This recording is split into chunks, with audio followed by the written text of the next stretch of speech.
Before we start, please make sure to like this video and hit this subscribe button, so you never miss a story like this. And also comments where you are watching from, how many sons and daughters you have. Thanks. I guess you think you have everything now, huh? The house, the car, my son, his loyalty. I snapped, fists clenched at my sides, heart pounding like a war drum in my chest. Jasmine didn't even flinch.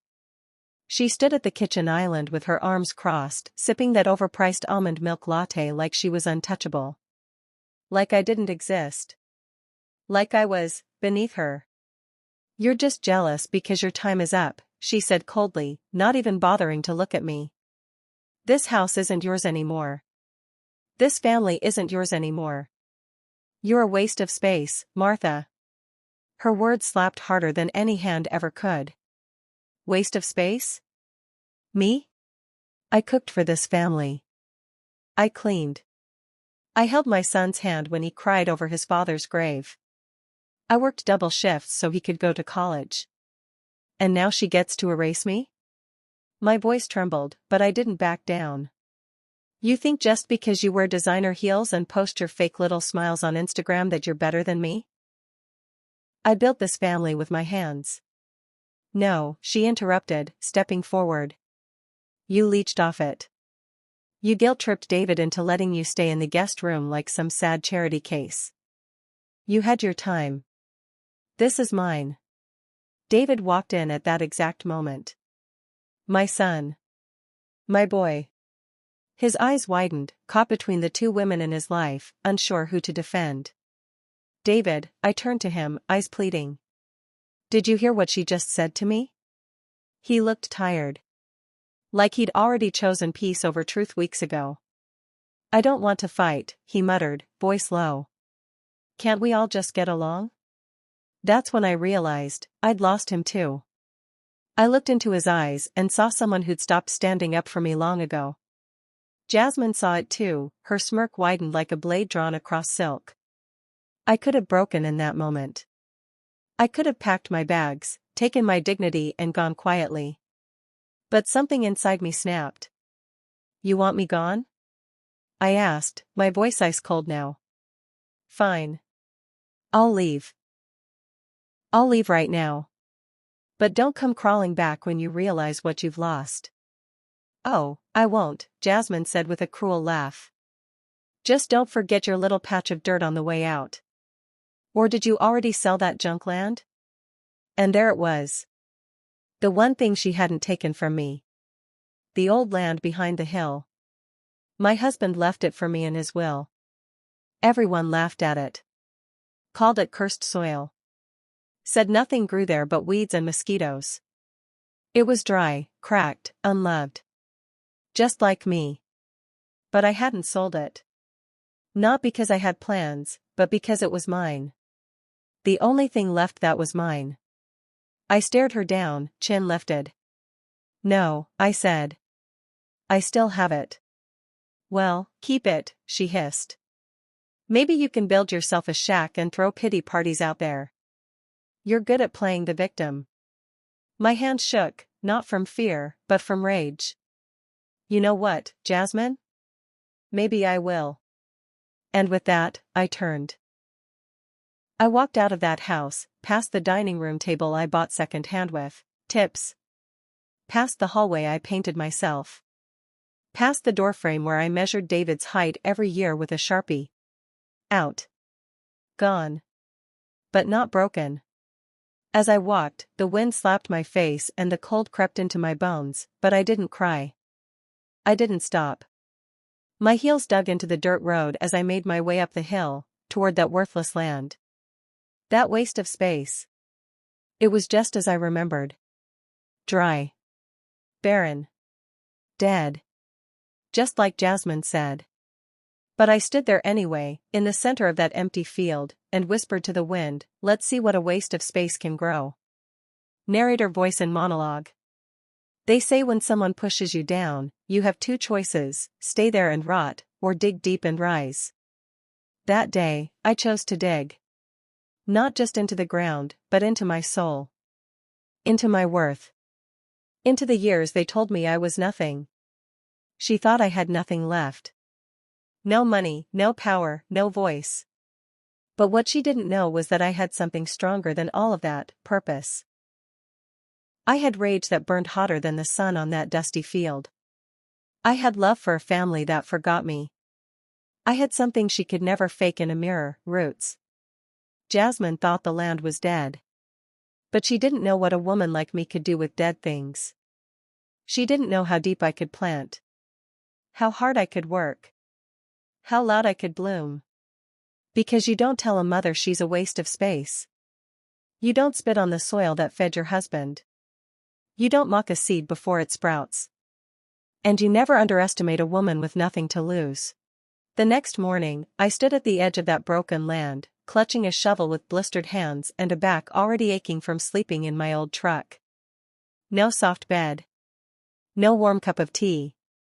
Just me, the wind, and the silence of being forgotten. The soil was like concrete.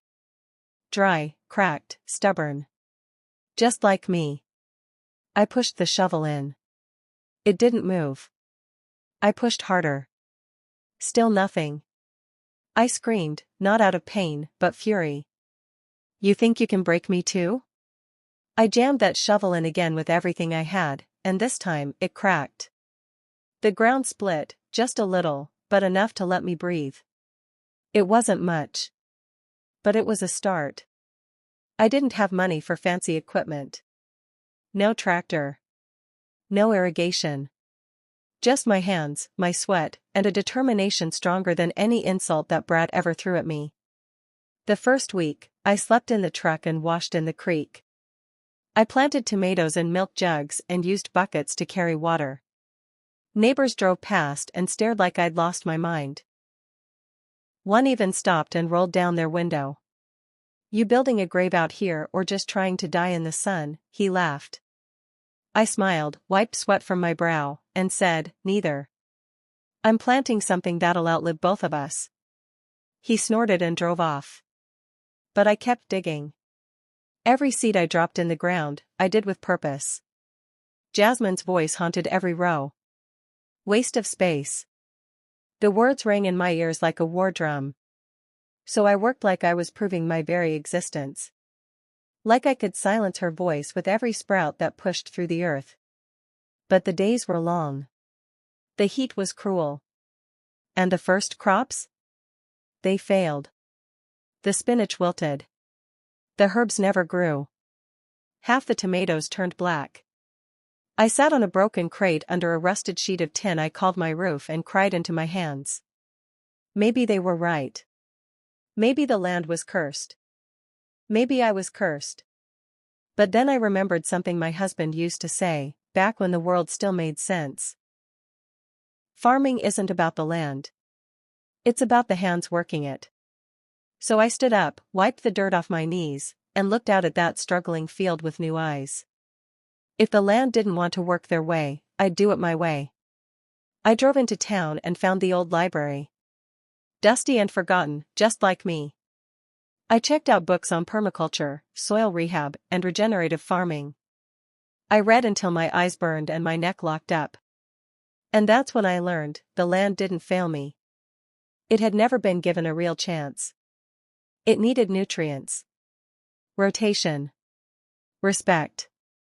It needed someone who cared. I started composting with kitchen scraps people threw away. I collected rainwater in old barrels and repurposed broken crates into raised beds. I planted marigolds to keep away pests. I brought in bees. I turned weeds into fertilizer. Slowly, it changed. The dirt softened. The color deepened. And one morning, I woke up to see the first sprout break through the soil. Just a little leaf, trembling in the morning light. But it was alive. I dropped to my knees, touched it with trembling fingers, and whispered, "Welcome to the fight." Sometimes, it's not about proving people wrong. It's about proving yourself right. About trusting that what you feel in your gut, what they laughed at, dismissed, mocked, matters. That land didn't grow because it was rich. It grew because it was loved. And when you water something with love, even the most broken soil blooms. They gave me nothing but dirt.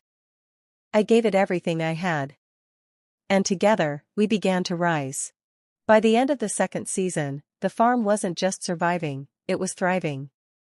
Lush green rows stretched across what once looked like desert. The smell of basil and mint filled the air. Tomatoes dangled heavy on their vines, red as fire. Bees buzzed through lavender and marigold, and the soil, once cracked and bitter, was dark, soft, and alive. And for the first time in years, I was, too. People started to show up. First it was just the mailman, asking for a few cherry tomatoes. Then it was a teacher from town, buying herbs for her school lunch program. Then a woman from a bakery came by and said, "Whatever you're doing out here, it tastes like how my grandma used to cook." The word spread. Suddenly, I had regulars. People with canvas bags and wide smiles. They called it the miracle garden, and I just smiled and handed them cucumbers. But word doesn't just travel to kind hearts. It travels to jealous ones, too. It wasn't long before she showed up again. Jasmine. She rolled up in that new black SUV, sunglasses on, windows down, not a speck of dust on her. She didn't even get out. Just sat there, one arm over the steering wheel, eyebrows raised like she was staring at a ghost. "Wow," she said with a mocking little smirk. "You actually did something with this dump." I wiped my hands on my apron, walked over slow, and said, "I built it. With my own 2 hands. No handouts. No help." She laughed. Not kindly. "Built it? It looks like a glorified produce stand. What, you sell 5 zucchinis a day and call yourself a farmer now?" I didn't answer. I didn't need to. She could see the long lines at the gate. The signs with my name. The local reporter snapping photos of kids planting seedlings in my volunteer garden. She looked around, and for a moment, just a flicker, I saw it. That spark of regret. But Jasmine was too proud to admit it. So instead, she attacked. "Let me guess," she said, loud enough for customers to hear. "You're giving this place away to charity now too? Playing the Mother Teresa act?" I stepped closer. "No," I said, voice steady. "I'm building something. And this time I'm making sure no one like you gets to take it from me." Her smile dropped. And just like that, her claws came out. The next week, my permits were suddenly under review. Some anonymous complaints were filed about zoning. The health department showed up unannounced 3 times in 1 week. And on the 4th day, a bright yellow violation notice showed up nailed to my farm gate. I ripped it down with shaking hands. That night, I sat by the compost bins, fists clenched, heart pounding. She was trying to shut me down. She couldn't stand that I made something beautiful from the dirt she spat on. She couldn't handle that I was getting more respect from the town than she ever had in her polished life. And so she used every bit of power she had to try and bury me, again. But I wasn't the same woman she pushed aside on that porch. No, this time I had roots. I called every customer, every volunteer, every neighbor who believed in what I built. I told them what was happening, and they showed up. With letters. Petitions. Videos of how the farm was helping their kids eat healthy. How it was feeding seniors for free. How it had become a place of hope. And the town? They listened. The next week, the mayor himself came down, shook my hand, and said, "We've got your back. This farm isn't going anywhere." I looked up at the sky, blinked back tears, and whispered, "You hear that, Frank?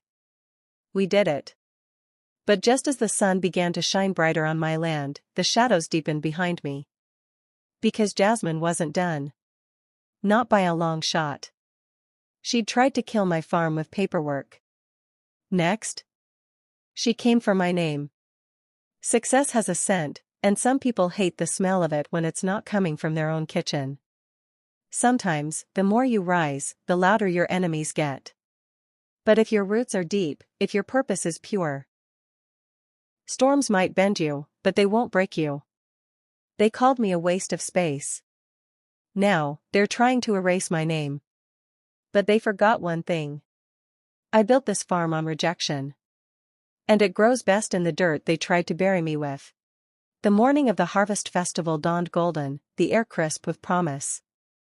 I stood at the edge of the land Jasmine had once scoffed at, watching rows upon rows of sunflowers sway gently in the breeze. Children ran between the berry bushes, their fingers sticky with juice, their laughter echoing across the fields. Trucks filled with crates of produce lined up neatly in the parking area, each one tagged with our now famous logo, Abuela's Farm. Funny. That's what everyone had started calling me, Abuela. Even the neighbors' kids. I wasn't just a mother-in-law or a forgotten old lady anymore. I had become something else. Something Jasmine had never seen coming. And today, this land, this festival, and this crowd, it was all proof. She showed up, of course. I knew she would. Jasmine couldn't resist a headline. She stepped out of her sleek SUV in high heels completely inappropriate for farmland, flanked by her new boyfriend. Some self-proclaimed investor who looked like he moisturized more than he worked.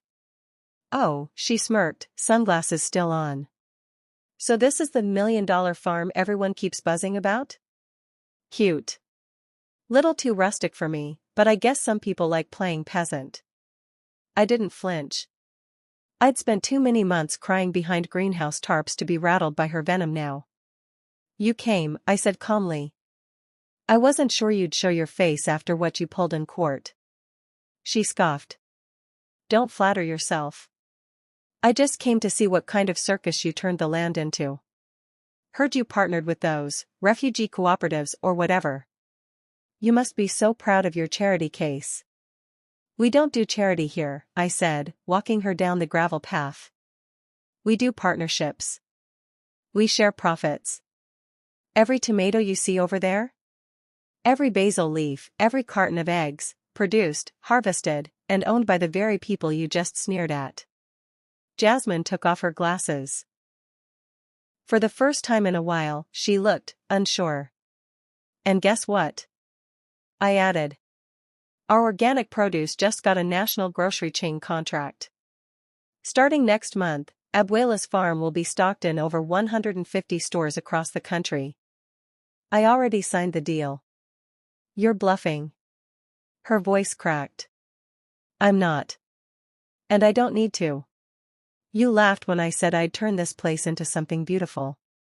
You laughed when I said I still had value. That I still had purpose. I looked her straight in the eye.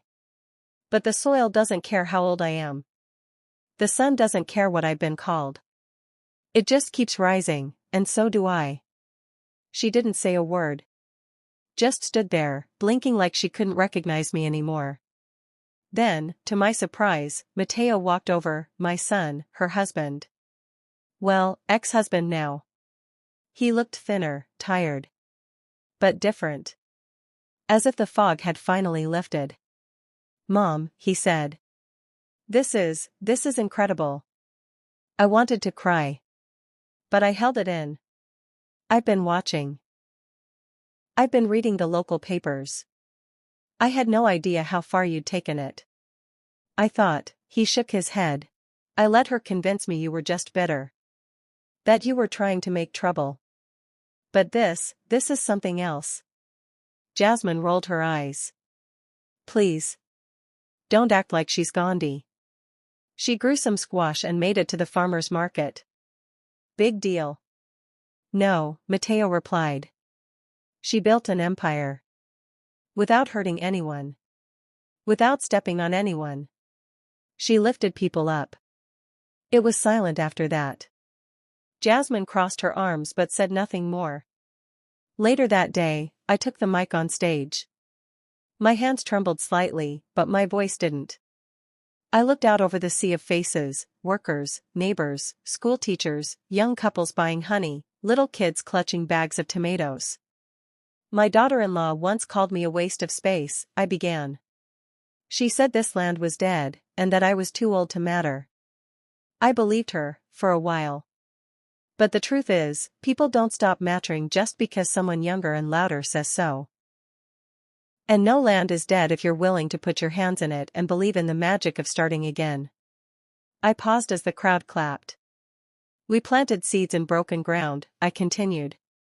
And now, together, we've built something no one can take from us. This isn't just a farm. It's a reminder that roots run deep, and when you're rooted in love, purpose, and community, you will grow. Even when the world tries to bury you. By the end, tears were flowing. Not just mine.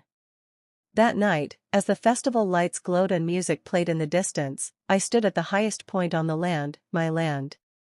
I watched families pack their baskets, watched workers smile with pride, watched my son shake hands with the very people he once ignored. Jasmine was gone by then. Probably halfway back to whatever condo she'd latched onto next. But I didn't care. Because for the first time in my life, I didn't need anyone's approval. I didn't just reclaim my land. I reclaimed me. And every flower blooming on this farm was proof I was never a waste of space. I was just getting started.